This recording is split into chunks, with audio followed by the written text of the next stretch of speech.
8월 10일 월요일 매일 성경 오늘의 묵상입니다. 오늘의 본문은 에스겔서 20장 40절로 49절 말씀입니다.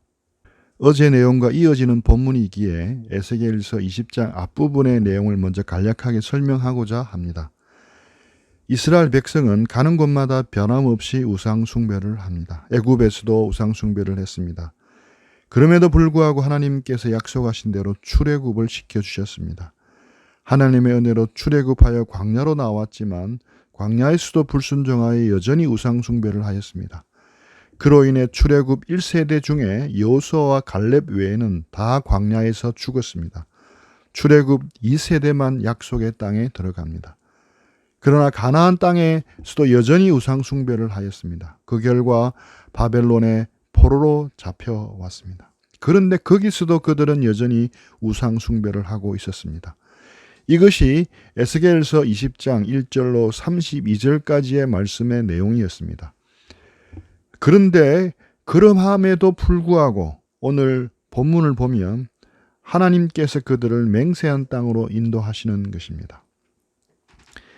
32절 말씀을 보겠습니다. 너희가 스스로 이르기를 우리가 이방인 곧 여러 나라 족속같이 되어서 목석을 경배하리라 하거니와 너희 마음에 품은 것을 결코 이루지 못하리라.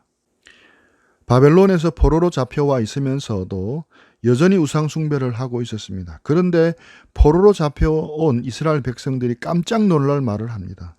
우리가 이방인 곧 열국 족속같이 되어서 목석을 경배하리라고 합니다. 이들은 회개하기는커녕 계속해서 열국 족속같이 되어서 목석 곧 우상을 숭배하겠다고 말합니다. 그렇게 말한 이유가 무엇일까요? 그 이유는 자신들이 하나님을 섬겼지만 오히려 목석 우상을 섬기는 나라에 망했다는 것입니다. 우상을 섬기는 나라가 훨씬 더 크고 강한 나라이니 그런 그들을 섬기는 것이 여호와 하나님을 섬기는 것보다 낫다고 여긴 것입니다. 그런데 하나님께서도 깜짝 놀랄 만한 말씀을 하십니다. 32절에 너희 마음에 품은 것을 결코 이루지 아니하리라고 말씀합니다. 하나님께서 이스라엘이 우상 숭배를 하려고 하는 그대로 내버려 두지 않으시고 막으십니다. 그리고 그들을 출애굽시키듯이 출바벨론 시키십니다. 출애굽 이후에 광야에서 하나님께서 심판하신 것처럼 이제 하나님은 출바벨론 후 광야에서 심판하시겠다고 합니다.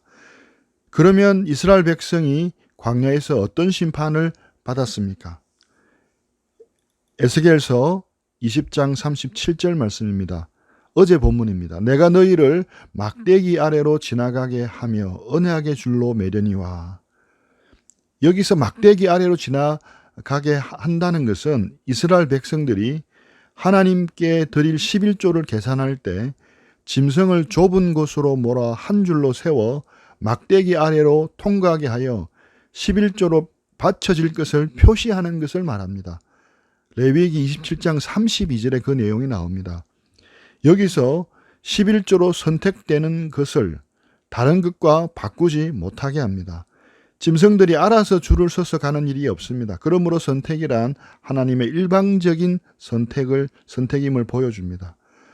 지금 이스라엘 백성들을 광야로 몰아내시는 것은 이런 방식으로 심판을 행하신다는 것입니다. 지금 바벨론 포로지에서 다시 광야로 이끌어내어 막대기 아래로 통과시키면서 언약의 줄로 묶는 것입니다. 마치 11조의 짐승을 10번째마다 표시하듯 지금 언약으로 묶는 것입니다. 그러므로 이것은 구원과 심판이 동시에 일어나는 겁니다. 언약의 줄에 묶인 자는 구원을 받는 것이지만 언약의 줄에 묶이지 않는 자는 심판으로 나아가게 됩니다. 다만 언약의 줄에 묶인 자들을 절대로 우상을 숨기지 못하도록 하나님께서 강한 팔과 큰 능력으로 다스린다고 약속하십니다. 아무리 우상을 따라갈지라도 그럼에도 불구하고 돌이켜 하나님의 말씀을 따라 살도록 만드시는 겁니다. 그리고 계속 우상을 섬기고 돌아서지 않는 사람들을 심판하시겠다고 말씀합니다. 그리고 오늘 본문으로 이어지는 겁니다. 서론이 길었습니다. 오늘 본문에서 말씀하시는 이스라엘 족속은 출바벨론 후 광야에서 이렇게 하나님의 택함을 받아 다시 가나안으로 들어온 사람들을 말합니다. 이들은 우상 숭배에서 떠난 자들이었습니다. 가나안 땅에서 하나님과의 관계가 온전히 회복되는 것을 보여줍니다.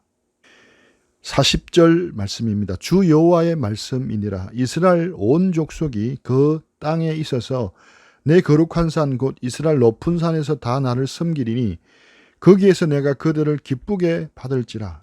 거기에서 너희 예물과 너희가 드리는 첫 열매와 너희 모든 성물을 요구하리라.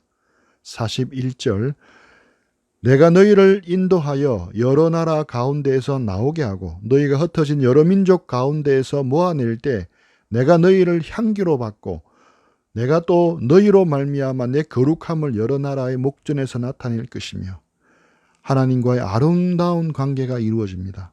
이스라엘은 기쁘게 하나님을 섬기며 드리는 삶을 삽니다. 그리고 하나님은 그것을 향기로 받으십니다. 그것을 통해 하나님은 하나님의 거룩하심을 드러내시는 것입니다. 42절 내가 내 손을 들어 너희 조상들에게 주기로 맹세한 땅 곧 이스라엘 땅으로 너희를 인도하여 드릴 때 너희는 내가 여호와인 줄을 알고. 변함없는 이스라엘 백성은 불순종하고 우상 숭배를 하였지만 하나님은 약속하신 것을 끝까지 지키십니다.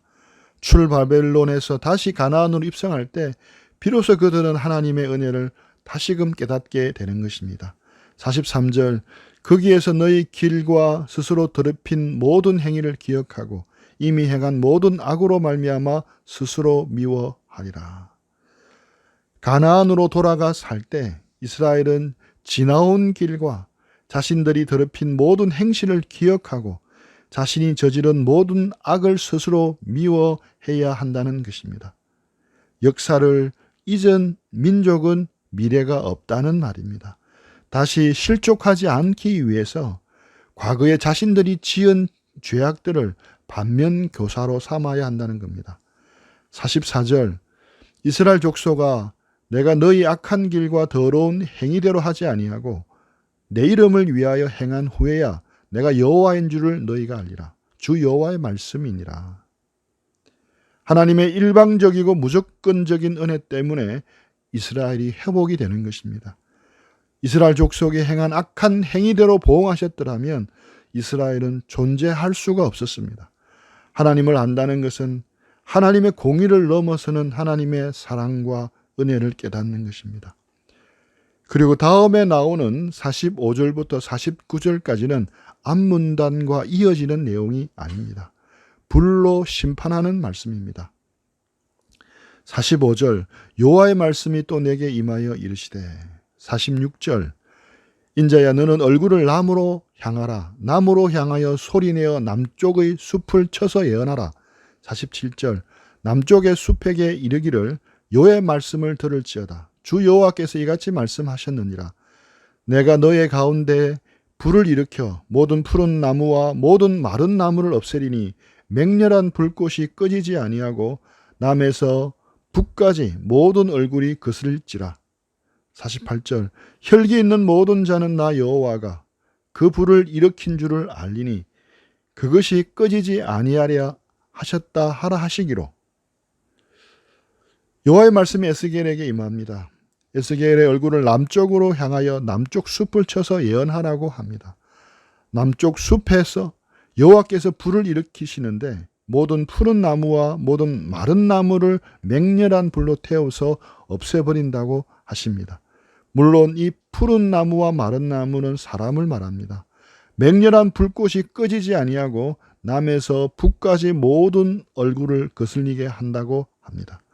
그렇게 하심으로 모든 사람이 여호와임을 알게 하시겠다고 합니다. 이 부분은 사전 설명도 없이 갑작스럽게 나온 단락이고 역사적 문학적 배경도 없고 해석의 실마리가 없어서 의미를 찾는 것은 쉽지 않습니다. 그런데 뒤이어 나오는 에스겔서 21장 2절 내일 본문인 이 21장 2절을 참조하면 남쪽을 향하여 말하라고 하신 남쪽은 예루살렘을 말씀하시는 것을 알 수 있습니다.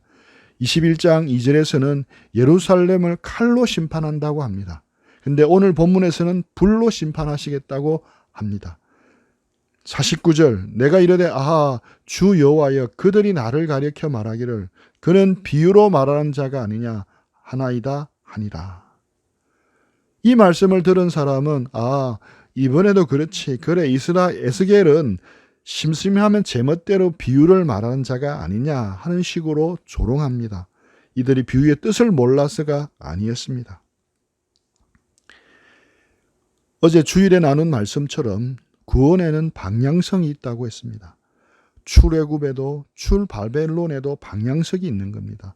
바로 하나님과의 관계가 회복되고 하나님만을 온전히 사랑하고 하나님의 말씀대로 사는 것입니다. 그래서 열방 중에서 역시 너희 하나님이 최고이구나 하며 하나님의 거룩한 이름을 드러내는 것입니다.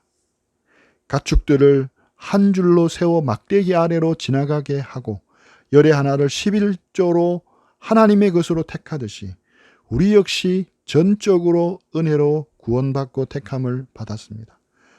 이제 늘 언제나 어디서나 변함없이 한결같이 우상을 섬겼던 이스라엘의 모습이 우리에게도 있음을 기억해야 합니다. 그것을 미워하고 하나님만을 온전히 사랑하고 하나님 말씀대로 살아야 할 것입니다. 그것을 향해 나가야 할 것입니다. 성령께서 새 영과 새 마음을 주시겠다고 그 일을 이루어 갈 수 있는 힘과 능력을 주시겠다고 말씀하십니다. 오늘 하루 성령께서 말씀으로 인도하는 것에 온전히 순종하고 따라 행하는 은혜가 부어지기를 축복합니다.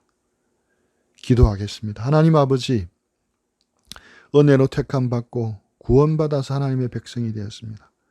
우리가 행한 죄악과 우리가 행한 악한 행위만 본다면 우리는 마땅히 형벌을 받아야 했지만 하나님의 은혜로 택해 주시고 구원해 주심에 감사합니다. 구원의 방향성을 기억하고 성령님이 인도하시는 것 가운데 또 말씀으로 인도하시는 것 가운데 더욱 깨어드리는 오늘 하루가 되게 하여 주옵소서. 어떤 관계보다 하나님과의 관계를 더 소중히 여기고 지켜나가는 은혜를 베풀어 주옵소서. 예수님의 이름으로 기도합니다. 아멘.